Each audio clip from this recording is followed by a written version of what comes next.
Hi guys, welcome back to my channel. இன்றைக்கி என்ன வீடியோனா, daily காலையில் நம்ம என்னென்ன வேலை செய்கிறோம் அப்படின்ற மார்னிங் ரொட்டீன் பார்க்க போகிறோம். இன்றைக்கி காலையில் எழுந்த உடனே என்னோடய கிச்சன் இப்படி தான் இருக்கும். நைட்லேயே நான் எல்லா பாத்திரத்தையுமே கழுவி வச்சுடுவேன்.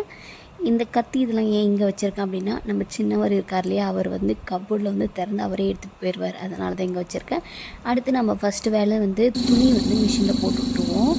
இது நம்ம மோட்டரோட சவுண்ட் இப்படி தாங்க கேட்கும். ஆன் பண்ணி விட்டுருக்கேன். அப்புறம் கீழே வெளியே எல்லாமே பெருகியாச்சு. பாருங்கள், இவ்வளோ குப்பை இருந்தது. இன்றைக்கி குழம்பு வைக்கல, ஏன்னா நேற்று வச்ச குழம்பு மிச்சம் இருந்தது. பாருங்கள், இன்னுமே கேட்டு திறக்காமல் இருக்கேன். நான் நைட்லேயே பாத்திரம் கழுவிட்டு கோலம்லாம் போட்டுருவேன். அதனால் காலையில் ஏதாச்சும் வேலை இருந்தால் மட்டும்தான் கேட்டே திறப்பேன். இப்போ அவள் தான் வெளியே பெருக்கியாச்சு. குப்பையை எடுத்துகிட்டு போய் கொட்டுறதுக்கு கிளம்பிட்டோம். இது எங்கன்னா வீட்டுக்கு பக்கத்துலேயே தான். இது வேறு ஒருத்தரோட நிலம் தான். நாங்கள் குப்பையை கொட்டிட்டு நல்லா வெயில் அடிக்கும்போது பற்ற வச்சு விட்ருவோம். இது பூச்செடி தான், எங்கள் தோட்டத்து பூச்செடி. வீட்டுக்கு கொஞ்சம் இடம் இருக்குது, அதில் போட்டு வச்சுருக்கோம். இந்த வீடியோஸ் தான் நான் போட்டிருப்பேன். பாருங்கள், கொய்யா மரம். இது ஏதோ ஒரு ஃபங்க்ஷனில் கொடுத்தாங்க, அதனால நெட்டு வச்சுருக்கோம். இந்த வெங்காயம் வீட்டுக்கு வாங்கும்போது முளைச்சி வந்துடுச்சு, அதனால கொண்டு நெட்டு வச்சுட்டேன். அப்புறம் இது ஜாதி மல்லி செடி. இதுக்கு வெட்டி விட்டுட்டு வந்தாலும் பூ இல்லை. இது பக்கத்து வீட்டுக்காரங்க பூ. இது என்ன பூன்னு தெரியல, உங்களுக்கு தெரிஞ்சால் கமெண்ட் பண்ணுங்கள். இதுவும் என்ன செடின்னே தெரியல, ஆனால் இவங்க வளர்க்குறாங்க.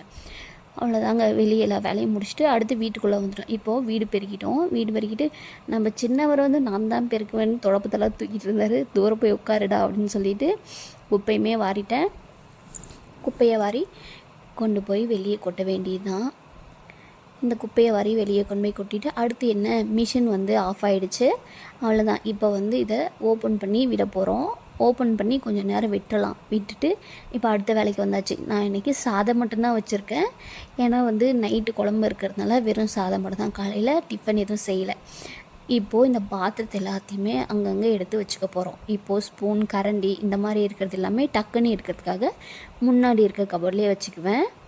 ஒரு சில இந்த மாதிரி கத்தி கூராக இருக்க பொருளை மட்டும் மேலே வச்சுக்குவேன். ஏன்னா நம்ம தலைவர் அசால்ட்டாக இதெல்லாம் திறந்து தூக்கிட்டு போயிட்டே இருப்பார். அதனால் இப்படி உள்ளுக்கா வச்சுக்கிறது எல்லாமே. வெளியே கை கெட்டுறது உள்ளத்தில் எதுவுமே வைக்கிறதில்ல. அடுத்து இந்த பாத்திரத்தில் ஒன்றா எடுத்து உள்ளே வச்சுட்டேன். இந்த தட்டை பார்த்தீங்களா, நம்ம சின்னவர் சைஸே இருக்கா. இவன் தான் தூக்கி போட்டு இதை ஒடுக்கியே வச்சுட்டான். இந்த தட்டை இப்படிலாம் பண்ணுறான். எப்படி தான் குழந்தைங்கள வச்சு தனியாக மேய்க்கிறேன்னு கேட்குறீங்க. இப்படி தான். அடுத்த வேலை நம்ம குக்கர் விசில் ஆஃப் பண்ணியாச்சு. அடுத்த வேலையை இங்கே மிஷினில் இருக்க துணியெல்லாம் எல்லாமே எடுத்து சேரில் போட்டுக்குவேன். சேரில் போட்டுட்டு சின்ன துணியாக இருக்கும் பார்த்திங்களா, குழந்தை துணி, இது மட்டும் உள்ளியே காய வச்சுப்பேன். உள்ளியே கயிறு கட்டியிருக்கோம், அதில் காய வச்சுக்குவேன். அதில் துண்டு இந்த மாதிரிலாம் டக்குன்னு எடுக்கிறப்பெல்லாம் இந்த மாதிரி காய வச்சுக்குவோம். அடுத்து இது சேரில் இருக்க துணியெல்லாம் எடுத்துகிட்டு போய் வெளியே போட வேண்டியது தான். இந்த இடம் தான் எங்களது துணி காய வைக்கிற இடம். அவ்வளோதான். அதுக்கப்புறம் நம்ம சின்னவருக்கு சாப்பாடு ஊட்டிட்டு நம்மளும் சாப்பிட வேண்டியது தான். கொஞ்சம் நேரம் ரெஸ்ட் எடுக்க வேண்டியது தான். அவ்வளோதான். நம்ம சேனல் பிடிச்சிருந்தா சப்ஸ்கிரைப் பண்ணுங்கள்.